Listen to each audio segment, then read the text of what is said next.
कहानी की शुरुआत होती है साल 2055 में, जहां विज्ञान ने इतनी तरक्की कर ली थी कि अब फौज में रोबोट्स को भर्ती किया जा रहा था। इनकी वजह से कई भयंकर युद्ध हुए और दिन ब दिन धरती तबाह होते जा रही थी। अब इंसानों की जान बचाने के लिए सरकार ने शहरों के ऊपर स्काईनेट्स नाम के कवच बना दिए थे ताकि प्रदूषित हवा शहर में ना आ सके। मगर एक दिन अंतरिक्ष से एक मीटियोराइट B16 इलाके में क्रैश हो गया, जिसमें से एक खतरनाक एलियन पौधा निकला जिसका नाम था पेंडोरा। ये खास तरह का पौधा है जो कि पानी मिलते ही बहुत ज्यादा तेजी से बढ़ता है। लेकिन इस पौधे की एक बढ़िया बात भी है, अगर इसे अंधाधुंध बढ़ने से रोक दिया जाए तो ये अपने आसपास की हवा को साफ भी बहुत अच्छे से करता है। इसके बाद हम फौज के कुछ टॉप ऑफिसर्स के बीच एक मीटिंग देखते हैं जिसमें कर्नल टैम ने बताया कि कुछ ही दिनों में 2 बरसाती तूफान आने वाले हैं और एक साथ इतनी सारी बारिश की वजह से इस पेंडोरा पौधे को रोकना नामुमकिन हो जाएगा। फिर टैम ने सबको डॉक्टर चैन से मिलवाया जिसने एक खास तरह की जीन बुलेट्स बनाई थी।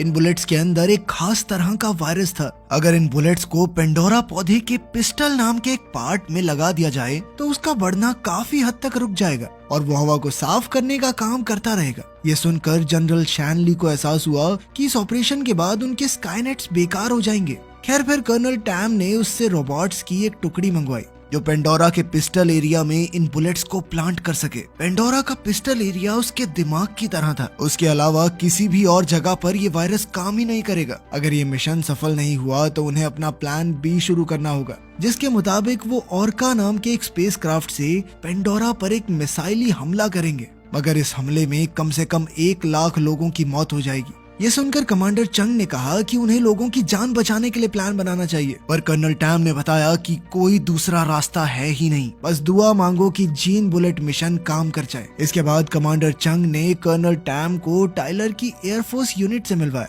और उन्हें समझाया कि उन्हें पेंडोरा पौधे के पिस्टल तक कैसे पहुंचना है। सबसे पहले वो बॉम्ब से पेंडोरा पर जहरीली गैस छोड़ेंगे। इसके बाद स्काई फिशेज नाम के एयरक्राफ्ट उसके आसपास घूमकर पिस्टल का पता लगाएंगे और उनके रोबोट्स जीन बुलेट्स से हमला करेंगे। मगर तब टाइलर ने कहा कि इस खतरनाक मिशन में उनकी यूनिट के फौजियों को काफी ज्यादा खतरा है, जिस पर कर्नल टैम ने उसे चुपचाप ऑर्डर्स मानने का हुक्म दिया। जल्द ही मिलिट्री यूनिट इस खतरनाक मिशन के लिए निकल पड़ी। तब टाइलर ने अपनी बेटी को याद करते हुए उसका लॉकेट अपनी शिप में टांग दिया जो कई साल पहले मारी गई थी। उधर B16 के रिहायशी इलाके में हम स्कंक नाम के एक आदमी को देखते हैं जो पहले एयरफोर्स सिपाही हुआ करता था। जब उसे आसमान में 3 स्काई फिशेज और एक ऑर्का स्पेसशिप दिखाई दी तो वो सोचने लगा कि आखिर ये कौन से मिशन पर निकले हैं। उधर स्काई फिश में लिंकन और कॉनर नाम के 2 फौजी थे और कॉनर की गर्लफ्रेंड लूसी कमांड सेंटर से उन्हें रास्ता बता रही थी।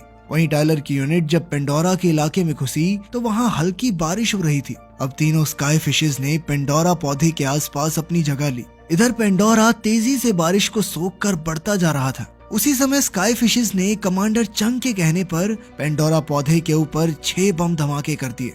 अब वो धुएं को चीरते हुए तेजी से पेंडोरा में घुस गए। उधर कमांड सेंटर से लूसी ने सिपाहियों को पेंडोरा के पलटवार से सावधान रहने को कहा ताकि वो उससे बचकर आगे बढ़ सकें। लेकिन इस सब के दौरान एक स्काई फिश में आग लग गई और वो क्रैश हो गया। अब मिशन पर सिर्फ 2 स्काई फिश विमान बचे थे। अचानक पेंडोरा ने एक और स्काई फिश पर हमला करके पूरे क्रू को बेरहमी से मार डाला। अब सिर्फ एक ही स्काई फिश बचा था तो टाइलर ने कमांड सेंटर को अपनी खबर दी। अचानक पेंडोरा ने उस पर भी वार करके उसका फ्यूल टैंक पंचर कर दिया। इधर टाइलर का क्रू पेंडोरा पर लगातार गोलीबारी करके अपना बचाव कर रहा था। अब स्काई फिश तेजी से नीचे गिरकर क्रैश होने ही वाली थी कि तभी टाइलर ने ऐन वक्त पर प्लेन को घुमाकर पेंडोरा के पिस्टल की तरफ मोड़ दिया। आखिरकार टाइलर को वो जगह मिल गई थी जहां जीन बुलेट्स को फिट करना था। तब डॉक्टर चैन ने देखा कि पिस्टल एरिया अभी भी जमीन के नीचे था। उसी समय टैम ने रोबोटिक यूनिट को आगे बढ़ने का आदेश दिया, जिसके बाद ओकरा स्पेसशिप ने 2 मिलिट्री रोबोट्स को नीचे छोड़ दिया।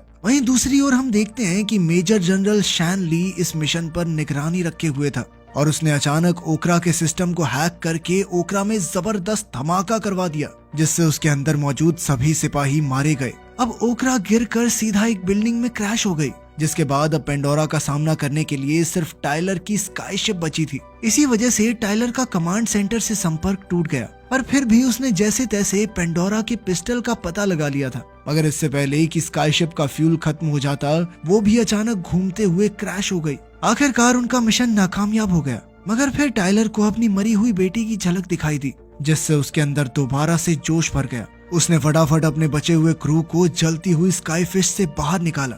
उधर कर्नल टैम को मिशन नाकामयाब होने की खबर मिली तो उसने प्लान बी को अंजाम देने का ऑर्डर दिया, लेकिन इस पर कमांडर चंग ने जवाब दिया कि अभी सिर्फ सिग्नल टूटा है, मिशन नहीं खत्म हुआ, उन्हें अपने बचे हुए सिपाहियों को ढूंढने जाना चाहिए। डॉक्टर चैन ने बताया कि आखिरी स्काईफिश पेंडोरा के पिस्टल के काफी करीब है, तो कमांडर ने कहा कि उन्हें खुद जाकर टाइलर और उसकी टीम को ढूंढना चाहिए ताकि प्लान बी को अंजाम देने की नौबत ही ना आए।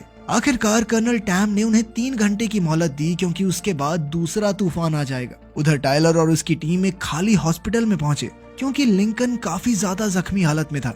उन्हें बिल्डिंग में कुछ अजीबोगरीब आवाजें सुनाई दी, पर फिर भी उन्होंने लिंकन को एक कमरे में लेटा दिया। बाकी फौजियों ने ऑक्सीजन हेलमेट्स पहने हुए थे।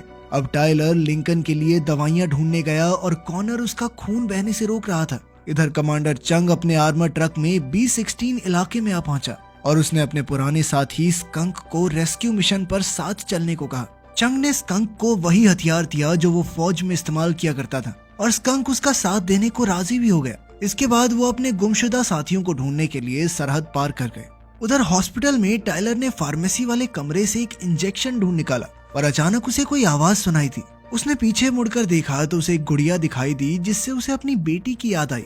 इधर कॉनर को भी वही आवाज सुनाई दी, तो वो लिंकन को छोड़कर आवाज के पीछे गया, मगर उसी पल अचानक कोई पीछे से लिंकन पर हमला करके उसे उठाकर ले गया।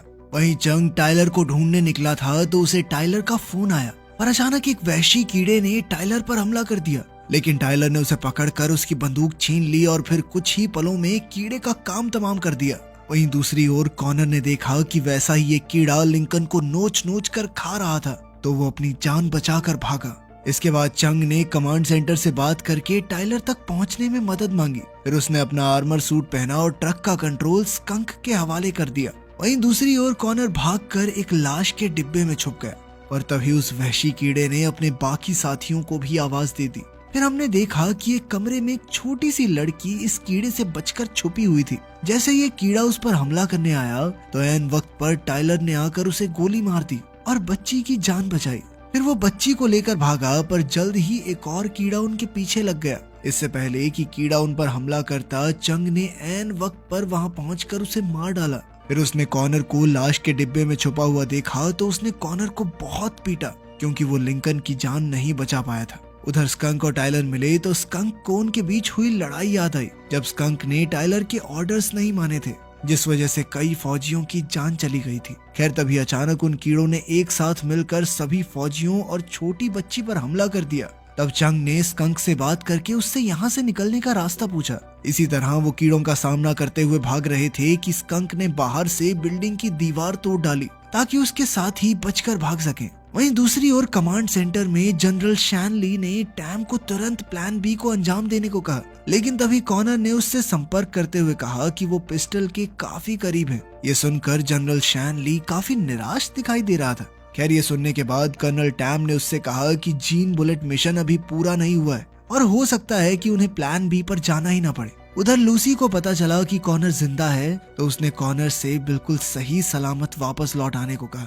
इसके बाद चंग ने अपने साथियों से कहा कि वो क्रैश हो चुकी ऑर्का शिप से जीन बुलेट्स निकालेंगे, लेकिन स्कंक और टाइलर एक दूसरे के साथ मिलकर काम करने को तैयार ही नहीं थे, क्योंकि उनकी 30 साल पुरानी दोस्ती टूट चुकी थी। पर फिर चंग ने बताया कि अगर प्लान बी को अंजाम दिया गया तो लाखों मासूम लोग अपनी जान से हाथ धो बैठेंगे, इसीलिए उन्हें किसी भी हालत में प्लान ए का मिशन ही पूरा करना होगा। इसके बाद कॉनर ने बताया कि जीन बुलेट बॉक्स प्लेन के मलबे में है, तो टाइलर ने अपना आर्मर सूट पहना और खुद ये जोखिम भरा काम करने को तैयार हो गया।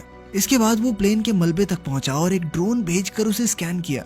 इधर लूसी ने कॉनर को बताया कि पहले मिशन के दौरान किसी ने सिग्नल से छेड़छाड़ की थी। इसका सच पता लगाने के लिए उसने कॉनर को मलबे से रोबोट का सर ढूंढ कर लाने को कहा। अब कॉनर ने कहा कि वो भी चंग के साथ ऑर्का शिप में जाएगा। इधर स्कंक भी जाने को तैयार था, पर तभी टाइलर ने आकर ट्रक की चाबी निकाल ली और स्कंक को वहीं रुकने को कहा।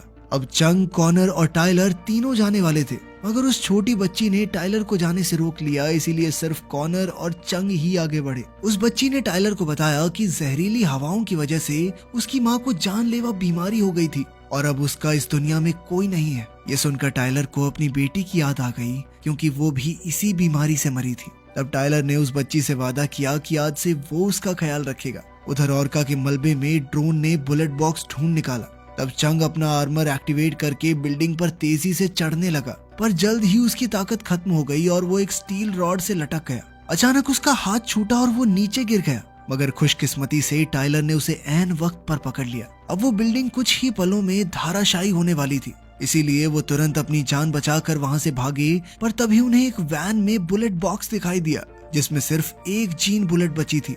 इसी दौरान कॉनर को मलबे में एक रोबोट का टूटा फूटा शरीर मिला और साथ ही उसे एक ग्रेनेड की पिन मिली, जिसका मतलब ये था कि इस रोबोट ने ही ओकरा शिप में बम धमाका किया था। इधर टाइलर चंग की मदद से एक पानी की पाइप से लटक कर बुलेट बॉक्स तक पहुंचने की कोशिश कर रहा था, लेकिन तभी अचानक कीड़े चंग पर हमला करने आ पहुंचे। उधर जैसे ही टाइलर ने जीन बुलेट उठाई तो वैन सीधा नीचे जा गिरी। अब टाइलर और चंग मिलकर उन कीड़ों का सामना कर रहे थे कि तभी कदम कदम पर उन पर मलबा गिरने लगा। उधर कॉनर ने शिप में मिले रोबोट का सर उसके धड़ से अलग किया। उसी समय ऊपर से एक गाड़ी कॉर्नर पर गिरकर उसका काम तमाम करने ही वाली थी कि ऐन वक्त पर टाइलर ने वहां आकर उसकी जान बचाई। अचानक गाड़ी से एक कीड़ा निकलकर उन पर हमला करने लगा, पर पीछे से स्कंक ने आकर उस कीड़े का सर धड़ से अलग कर दिया। इसके बाद उसने कई कीड़ों को इसी तरह अपने इलेक्ट्रिक हथियार से भस्म कर दिया। अब वो सभी जैसे तैसे इस बिल्डिंग से भागने की कोशिश कर रहे थे, क्योंकि ये बिल्डिंग किसी भी पल गिर सकती थी। पर उन सब के आर्मर सूट्स की बैटरी खत्म होने वाली थी।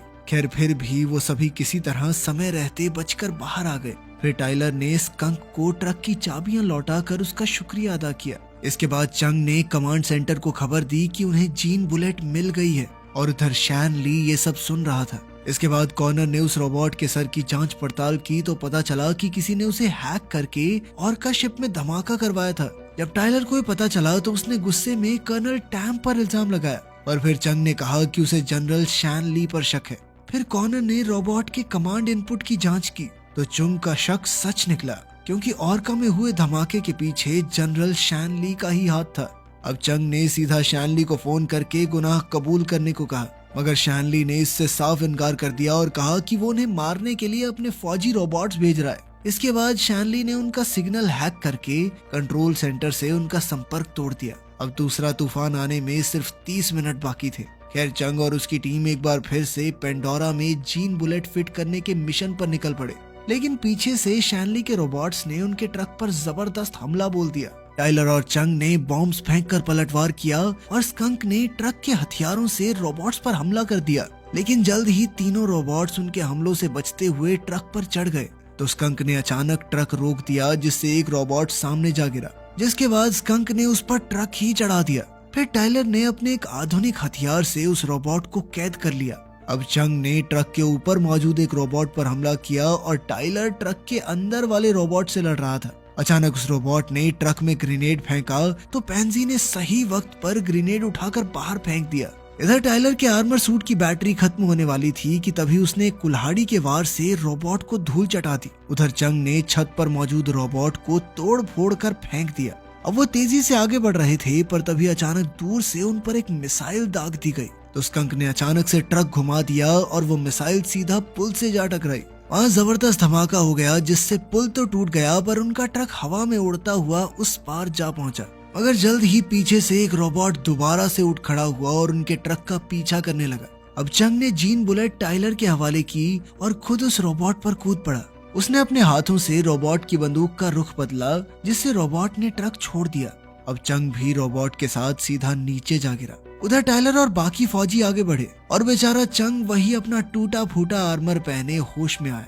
अब दूसरा तूफान आने में सिर्फ 15 मिनट बाकी थे, तो कर्नल टैम ने ऑर्का 2 शिप को तैयार करने को कहा, क्योंकि उन्हें किसी भी पल प्लान बी को अंजाम देना पड़ सकता था। उधर टाइलर और उसकी टीम अपनी मंजिल तक पहुंच गई थी। वहीं लूसी ने कमांड सेंटर में देखा कि टिमोरा नाम का एक रोबोट उनके सिग्नल से छेड़खानी कर रहा था। उसने जल्द ही ये खबर कर्नल टैम को दी। इधर टिमोरा तेजी से टाइलर और उसकी टीम पर हमला करने के लिए आगे बढ़ रहा था। तब टाइलर ने कॉर्नर को जमीन में मौजूद पिस्टल के छेद में बॉम्ब लगाने को कहा।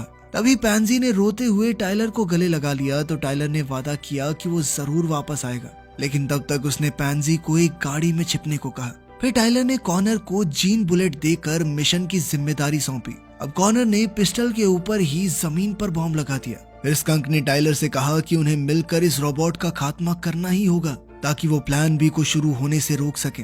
जैसे ही तिमोरा रोबोट उनकी ओर बढ़ा तो टाइलर ने अपनी बंदूक से उस पर अंधाधुंध गोलीबारी शुरू कर दी, मगर तिमोरा के आधुनिक हथियारों के सामने उसकी बंदूक कहां तक चल पाती। अब टाइलर जैसे तैसे वहां से भागा और उधर स्कंक दूसरी ओर से रोबोट पर मिसाइल दागने को तैयार हो गया। इसी दौरान टाइलर ने पीछे से उसका इंटरसेप्टर तोड़ दिया, जिसके बाद उनका सिग्नल कमांड सेंटर से फिर से जुड़ गया। इसके बाद लूसी ने कर्नल टैम को शैनली के खिलाफ मिले सबूतों की फाइल थमा दी। कर्नल टैम ने सीधा जाकर शैनली से पूछताछ की और उससे इसी वक्त रोबोट्स को रोकने को कहा, पर शैनली ने तो उसे प्लान बी शुरू करने का हुक्म दे दिया। उधर टाइलर तिमोरा से बचते हुए भाग रहा था, पर अब उसके आर्मर सूट की बैटरी बिल्कुल खत्म होने वाली थी। उसी पल स्कंक ने पीछे से रोबोट पर मिसाइल दाग दी, जिससे वो जमीन पर धाराशायी हो गया। लेकिन जैसे ही कॉर्नर ने जमीन पर लगाए बॉम्ब्स में धमाका किया तो रोबोट एक बार फिर से मलबे से बाहर आने लगे। अब वो रोबोट कॉर्नर पर गोलियां बरसा रहा था, पर तभी टाइलर उसकी मदद के लिए आया। पैंजी भी कॉर्नर के पास आई तो कॉर्नर ने कहा कि वो बिल्कुल ठीक है। फिर टाइलर ने अपनी बची खुची शक्तियां और हथियारों के दम पर रोबोट का सामना किया, पर रोबोट ने उसके सर पर जोरदार मुक्का मारा, जिससे वो काफी जोर से जमीन पर जा गिरा। इसके बाद रोबोट ने उसे फिर से उठाया। अब वो पैंजी पर हमला करने ही वाला था कि टाइलर ने अपनी पूरी जी जान लगाकर उसे रोका। तभी स्कंक ने एक बार फिर से तिमोरा पर जोरदार वार किया और इस धमाके में उसके चीथड़े उड़ गए। मगर जल्द ही बारिश फिर से होने लगी और अब पेंडोरा तेजी से बढ़ने लगा था। इधर और का टू शिप पिस्टल के ऊपर आ पहुंची थी और वो जल्द ही प्लान बी का आगाज करने वाले थे। नीचे चंग जैसे तैसे टाइलर और पैंजी के पास पहुंच गया। फिर उसने कर्नल टैम से कहा कि वो खुद पिस्टल में जाएगा, तो कर्नल टैम ने एक बार के लिए प्लान बी को रोक लिया। अब चुंग हाथ में जीन बुलेट लेकर पेंडोरा के पिस्टल में घुस गया, लेकिन वहां तो सैकड़ों की तादाद में वहशी कीड़े मौजूद थे। उधर बाहरी दुनिया में पेंडोरा की टहनियां बहुत तेज रफ्तार से बढ़ते हुए शहर में तबाही मचा रही थी, जिस वजह से आम लोगों में अफरा तफरी मच गई। खैर जल्द ही चंग ने पिस्टल के अंदर जीन बुलेट एक्टिवेट कर दी, जिसके अंदर से उस खास वायरस ने बाहर आकर सभी कीड़ों को मार डाला और कुछ ही पलों में पेंडोरा का बढ़ना रुक गया। आखिरकार डॉक्टर चंग ने ऐलान किया कि उनका ऑपरेशन सफल रहा। ये सुनते ही पूरे कमांड सेंटर में खुशी की लहर दौड़ गई। लेकिन इसी बीच कर्नल टैम को जनरल शैनली के कमरे में गोली चलने की आवाज सुनाई दी। जब उसने कमरे में जाकर देखा तो शैनली मर चुका था। खैर इस घटना के एक हफ्ते बाद डॉक्टर चैन ने पेंडोरा के जीन्स को इस तरह बदल दिया कि अब वो धरती को नुकसान नहीं पहुंचाता, बल्कि अपने आसपास के वातावरण की सारी हवा को साफ कर देता था। इसी वजह से अब वहाँ इंसानों का रहना बिल्कुल पहले की तरह मुमकिन हो चुका था। उधर B-16 में टाइलर और स्कंक फिर से दोस्त बन गए और अब स्कंक वापस से फौज में शामिल हो गया था। आखिर में धरती पहले की तरह हरी भरी होने लगी और इसी उम्मीद की किरण के साथ इंसानों ने धरती को हमेशा महफूज रखने का जिम्मा उठाया। वीडियो पसंद आई तो लाइक कर देना, चैनल को सब्सक्राइब कर लेना। मिलते हैं अगली वीडियो में।